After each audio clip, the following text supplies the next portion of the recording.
Hi అండి, welcome to our channel. ఈరోజు మనము ఒక కథ చెప్పుకుందాం. సర్వం శ్రీ జగన్నాథం. క్షేత్రమైన భారతదేశంలో ఒక్కొక్క క్షేత్రానికి ఒక్కొక్క ప్రత్యేకత.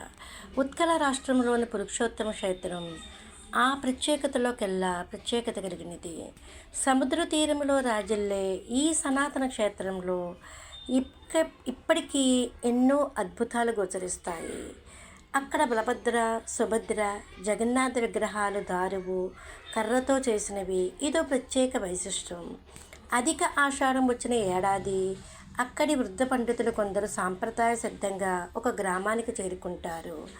ఆ గ్రామం అయితే కాకట్పూర్. అక్కడ నిద్రించిన సమయంలోని ఆ గ్రామంలోని దేవత వారి స్వప్నంలో ఆ విగ్రహాలకి పనికి వచ్చే వృక్షాలు ఎక్కడ లభిస్తాయో చెప్తుంది. ఆ దేవత పేరు మంగళ. ఆ వృక్షాలు ఒకే చోట ఉండవు, విభిన్న స్థలాల్లో గోచరిస్తాయి. ఆ వృక్షాలపై చక్ర, శంకుచక్ర చిహ్నాలు, నాగలి, పద్మం గుర్తులు సహజంగా ఏర్పడి ఉంటాయి. అవి వేప చెట్లు. స్వప్న సూచన మేరకు ఊరేగింపుగా తరలి వెళ్ళి తగిన శాంతిక్రియలు చేసి ముందుగా బంగారు గొడ్డలతో నరికి అటుపై శుచిగా గొడ్డలతో ఆ చెట్లను పెకిలించి కేవలము మానవుల్లాగానే బల్లతో తిరిగి ఉత్సవంగా జగన్నాథ మందిరానికి తీసుకువస్తారు. దానికి వెనుక ఉన్న తోటలో ఆ దుంగలతో 3 విగ్రహాలను చెక్కుతారు. వాటికి వర్ణాల నది అలంకరించి పాత విగ్రహాల్లోని జీవాన్ని ఆ నూతన విగ్రహాల్లో ప్రతిష్ఠిస్తారు. అదొక అబ్బురమైన ప్రక్రియ. అటుపై పాత విగ్రహాలను తోటలో ఒక నియమిత స్థలంలో పూడ్చిపెడతారు. ఆ సమయంలో అశౌచాన్ని పాటిస్తున్న వారు కూడా ఉంటారు. అది ఆ కుటుంబానికి తరతరాల ఆచారం. పాతిపెట్టే చోట సింహాసనంపై మట్టితో కప్పుతారు. మళ్ళీ అధిక ఆషాఢంలో త్రవ్వేసరికి సింహాసనం ఉంటుంది, కానీ ఆ పాత విగ్రహాలైతే కనిపించవు. ఇన్ని అద్భుతాలు నిండిన క్షేత్రం మరొకటి లేదు. ఆలయంలో నిత్యం పూజలు అందుకుంటేనే దారి విగ్రహాలు స్వయంగా ప్రతి ఏటా రథాలకు ఎక్కి ఊరేగుతాయి. ప్రపంచంలోనే అత్యంత వైభవమైన రథయాత్ర ఇది. మొదటిగా శ్రీహరి ఆజ్ఞ మేరకు ఇంద్రజుమ్న మహారాజు వద్దకు మారు రూపంలో వచ్చిన బ్రహ్మ సముద్రంలోంచి కొట్టుకొచ్చిన నారాయణ స్వరూపాలైన కర్రదొంగలను ఈ విగ్రహాలుగా మలిచాడు. ఇది పురాణ గాథ. అత్యంత ప్రాచీనమైన ఈ క్షేత్రం సృష్ట్యాది నుంచే పురుషోత్తమ క్షేత్రంగా నీలాచలంగా ప్రసిద్ధి పొందిన విష్ణుమయ భూమి. అనంతర కాలంలో కలియుగారంభంలో ఈ మూర్తులుగా అర్చా స్వరూపంతో ఆవిర్భవించాడు. సోదర స్వరూపాలు ఆరాధించబడే అరుదైన ఆలయం ఇది. ఈ ఆలయములో ఉండే ఆశ్చర్యం కలిగించే ఆచారాలు ఇంకెక్కడా కానరావు. సాక్షాత్తు మూల విరాట్టులే రథయాత్రలో ఊరేగి ప్రజల మధ్యకు రావడం అనేది మరొక విశేషం. అన్నప్రసాదానికి ప్రధానమైన క్షేత్రం ఇది. అనేక రకాల వంటకాలు సమృద్ధిగా అత్యంత సదాచారంతో శుచిగా వండబడి సాంప్రదాయ సరళిలో స్వామికి నివేదన జరుగుతాయి.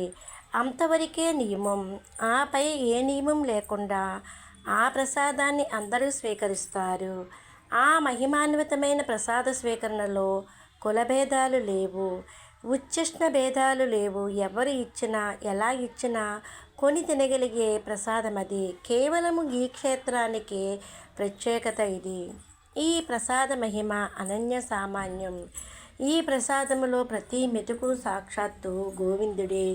దీనిని అన్నంగా చూడరాదు, విష్ణు స్వరూపంగా చూడాలి అనే పురాణ వాక్యాన్ని శ్రీరామకృష్ణ పరమహంస పలుమార్లు చెప్పేవారు. జగన్నాథుడు నారాయణ స్వరూపం. అతని అంశ అనంతుడు, ఆదిశేషుడు బలరాముడు. ఇది సంకర్షణ తేజం. సోదరి సుభద్ర పరాశక్తి. విష్ణు సోదరి అయిన ఆదిశక్తి తేజమే ఈ మూర్తి. జగన్నాథుడైన కృష్ణుడు నల్లని కాంతులతో, బలభద్రుడు తెల్లని కాంతితో, సుభద్రమ్మ పసుపు పచ్చని వర్ణంతో భాసిస్తూ ఉంటారు. జగన్నాథుని నయనాలు గుండ్రంగా రెప్పలు లేకుండా ఉంటాయి. కంటిపై రెప్ప వేయకుండా జగతిని కాపాడుతున్నవాడు మా స్వామి అంటారు భక్తులు. ఆ గుండ్రనితనం అనంత దర్శన శక్తికి సంకేతం. చక్రనయనుడు అని ఈ స్వామిని పిలుస్తారు. ఒరియా భాషలో చొక్కా అఖి అంటారు. ఈ 3 విగ్రహాలతో పాటు స్తంభాకృతిలో ఉన్న మరో దారువుపై చక్రాయుధ దైవమైన సుదర్శన స్వామి భాసిస్తూ ఉంటాడు. ఇది ప్రధానంగా నరసింహ క్షేత్రంగా కూడా రాజిల్లుతోంది. ఆలయం చుట్టూ అనేక మంది దేవతలు కొలువుతీరి ఉన్నారు. ఆలయ ప్రవేశ ద్వారం దాటగానే కాశీ విశ్వనాథుని మందిరముతో మొదలుకొని అంతర్భాగంలో అనేక శివాలయాలు కూడా ఉంటాయి. శివకేశవ భేదము లేని ఉత్కల రాష్ట్రీయుల విభక్తి, విష్ణుభక్తి ప్రశంసనీయము. ఉత్కల సంగీత, సాహిత్య, నృత్య, చిత్ర, శిల్ప కళలన్నీ కూడా ఈ జగన్నాథుడితోనే ముడిపడి ఉన్నాయి. వారికి ఇతడు ప్రత్యక్ష విష్ణువు. వారి జీవితంలో ప్రధాన భాగం ఈ ప్రాచీన క్షేత్రం. భారతీయ సనాతన ధర్మానికి పట్టుకొమ్మగా సంభావించిన ఆదిశంకరులు ఇక్కడ తమ పీఠాన్ని నెలకొల్పారు. జగన్నాథ స్వామి నయనపదగామి భగవతుమే అంటూ ఆదిశంకరులు రచించిన జగన్నాథాష్టకం నిత్యం భక్తుల నోట మ్రోగుతూ ఉంటుంది. శ్రీకృష్ణధామమైన ఈ చోటు శ్రీ చైతన్య మహాప్రభువు సిద్ధి పొందిన స్థలం.